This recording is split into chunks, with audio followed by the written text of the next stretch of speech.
जय श्री सीताराम जी की।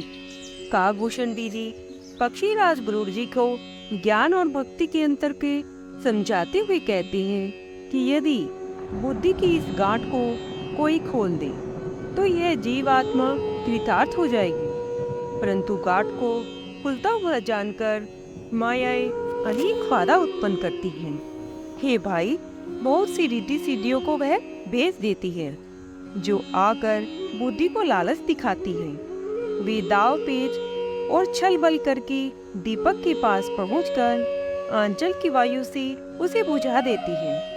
यदि बुद्धि बहुत ही चतुर हुई और उनको शत्रु जानकर उनकी ओर नहीं देखती, यदि विद्रोह में बुद्धि न फंसी तो फिर देवता बाधा उत्पन्न करते हैं। इंद्रियों के द्वार पर अनेक झरोखे हैं, प्रत्येक द्वार पर देवता अपना अड्डा जमाए बैठे हैं। जब वे विषय रूपी वायु को आते देखते हैं तब हट करके अपने किवाड़ खोल देते हैं। जो ही विषय रूपी वायु हृदय रूपी घर में पहुंचती है तो ही विज्ञान का दीपक बुझा देती है।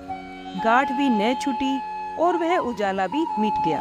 विषय रूपी वायु से बुद्धि व्याकुल हो गई। इंद्रियों और देवताओं को ज्ञान नहीं सुहाता, क्योंकि उनकी प्रीति विषय भोगों पर सदा ही रहती है। जब विषय रूपी पवन ने बुद्धि को बुला दिया तो फिर उस विधि से दीपक को कौन जलाएगा।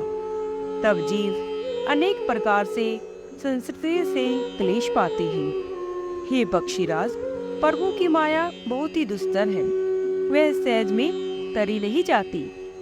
विवेक कहने में कठिन है, समझने में भी कठिन है और साधन में भी कठिन है। जो संयोगवश सिद्ध हो भी जाए तो फिर अनेकों विघ्न उत्पन्न हो जाते हैं। हे पक्षीराज, ज्ञान का पंथ कृपाण की धार है, इसे गिरते देर नहीं लगती। जो ज्ञानी बिना बाधाओं के इस मार्ग को निर्वाह ले जाते हैं वही कैवल्य रूपी परम पद को पा जाते हैं।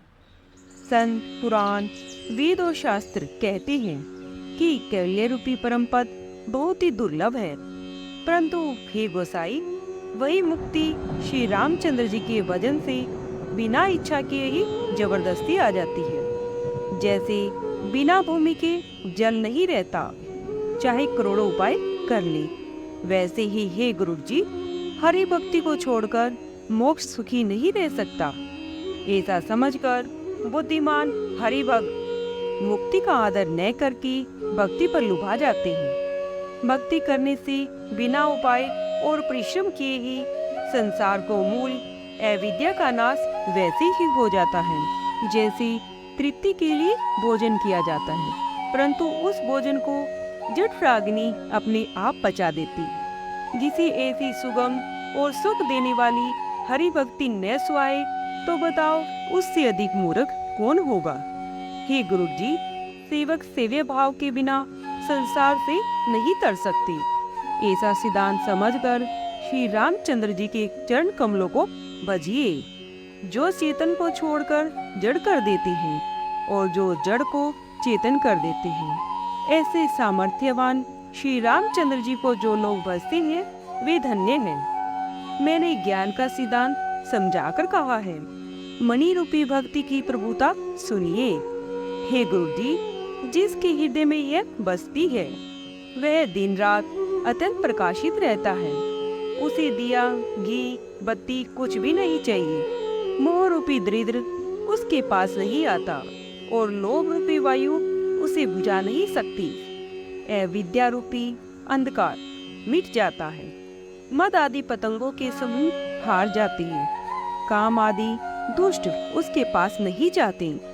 जिसके हृदय में भक्ति बसती है उसके लिए विष अमृत के समान और शत्रु मित्र हो जाता है। उस मणि के बिना कोई सुख नहीं पाता। जिनके वश में होकर सब जीव दुखी रहते हैं वे बड़े बड़े मानस रोग उसे नहीं व्यापते। राम भक्ति रूपी मणि जिसके हृदय में बसती है उसे सौपन में भी दुख नहीं होता। संसार में वे ही लोग अच्छे चतुर हैं जो भक्ति रूपी मणि के लिए उत्तम उपाय सदा करते रहते हैं। यद्यपि वह मणि जगत में प्रत्यक्ष है, तथापि श्री राम जी की कृपा के बिना उसे कोई नहीं पा सकता।